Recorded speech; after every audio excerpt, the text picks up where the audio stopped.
Today we're going to talk about how to generate leads quickly when your sales funnel runs dry.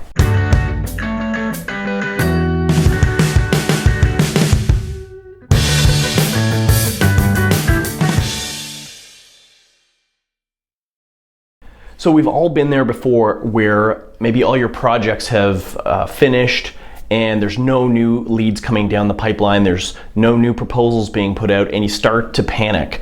So I've been there before and I know it's a bad feeling. The first thing that you want to really make sure you do is don't panic and be smart about things. What a lot of people tend to do is they make really rash decisions when they're in this situation. So some of the mistakes that they might make are they start to discount their services, which is only really going to invite bad clients. Or they'll take on bad leads, bad clients that they know aren't a fit just to get their staff working, and that can also backfire because all of a sudden you're busy again, but you're stuck with all these bad clients. What other people do is they'll buy cold lists and start spamming them and emailing them, which is not effective. And the last thing that people will sometimes do is start scouring the web for RFPs, requests for proposals, ones where they have no relationship with the client and they're just putting in time and effort to put out proposals to respond to these cold RFPs.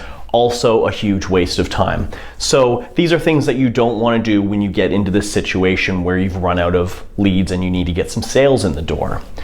So let's talk about kind of your emergency protocol. What do you do? We all know that you should have a process behind generating leads. It shouldn't just be something that you do some weeks and don't do other weeks. You should have a system in place so that there's always fresh leads coming in the door. But let's just say you haven't done that and now you're in a tight spot. What do you do? Now you have a 60 to 70% chance of winning new business with an existing client, somebody you already have a relationship with, whereas you only have about 10 to 20% chance of closing a deal with a new lead. So you always want to start with your existing clients. You could call them up and check in with them, see how maybe it's their website you worked on, their marketing campaign, whatever the last thing you did with them. Perhaps there's a new project you can work on. Maybe there's an upsell. You can offer them a new service. You can expand their retainer and start giving them more. You don't want to do this haphazardly and you don't want to make the client feel like you're kind of milking them. But if you're checking in with your clients on a regular basis anyway and you're offering them value, then this shouldn't seem like a strange thing. And where there's a good fit for an upsell, then you can make the call there. The second thing that you'll want to do is email your subscribers with a foot in the door offer. So your subscribers are people who maybe you haven't worked with before. They're not clients, they're not customers, but they're still interested in what you have to say. Maybe they subscribe to your blog or your podcast, your YouTube channel, whatever your main kind of content channel is. These are the people who are like what you have to say but aren't yet customers. So if you've got a foot in the door offer, a foot in the door offer is like maybe an audit or a report. It's that little service that's just kind of carved off of your main offering that you can offer at a lower price. Then if you're constantly offering your subscribers value, then every now and then you can actually offer them a foot in the door offer, get them in the door, get them working with you and your team, and generate some billables. So that's another idea that you can use. Now the third idea is you can go online and you can start answering questions using on different websites. Like Quora is an example of one where thousands of people are constantly asking questions on Quora, and you can look at Quora questions by category, by topic, and you can answer the ones that you feel you're really confident that you can offer a great answer for. And so when you do that, you're establishing yourself as an authority. You're getting in front of a lot of people who have the exact same question. And at the end of your answer, you can always link out to a landing page, your foot in the door offer, your contact form, whatever it is. And this can be a great way to generate leads. Another website you can do this with is Clarity. Clarity is kind of like a marketplace for experts. So if you go in and establish yourself as an expert, then you can also answer questions in their forum. So this is a good way to do that too.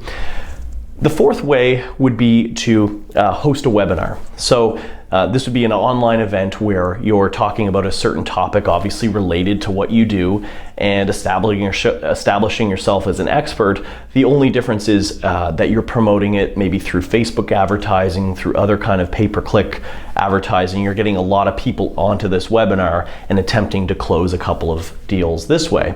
So if you've never launched a webinar before, there's great resources out there to do it. You can use YouTube to do live events. You can do a Facebook live event. But the key is you want to capture people's email, and then you want to send it to them right before the live event and treat it like an online talk where you've got maybe a slide deck that you go through and talk about whatever it is you're an expert in. You establish yourself as that expert. Now, another thing you can do is you can attend events or conferences. Maybe there's one happening in your local area. That's probably where I would start, is go to Eventbrite and look up, what event is taking place in my local area. Now, it should be one where your market is. So if you know who your ideal client is, let's say you help the healthcare space. That is kind of the industry that you service. Well, see what kind of healthcare events are going on. You don't really want to go to an event where it's just your peers. It's people who wouldn't really be a customer of yours. You want to go where the most leads are going to be, which would be the people who need what you do and you don't have a lot of competition. So these are just some tips and strategies to generate leads quickly. This is emergency protocol only. This isn't always things that you want to be doing all the time, but instead you want to be very proactive on an ongoing basis. Call your clients on an ongoing basis, publish content, have a system for generating leads. We're going to do another video that covers the more proactive ongoing lead generation activities, but this is something that you'll do if you're in a tight spot and you just need to get a couple of clients in the door. So I hope you found this video helpful. If you did, please subscribe to our weekly email where you'll get more content, more videos like this. Let us know what you want me to cover on a future video, and thank you so much for watching.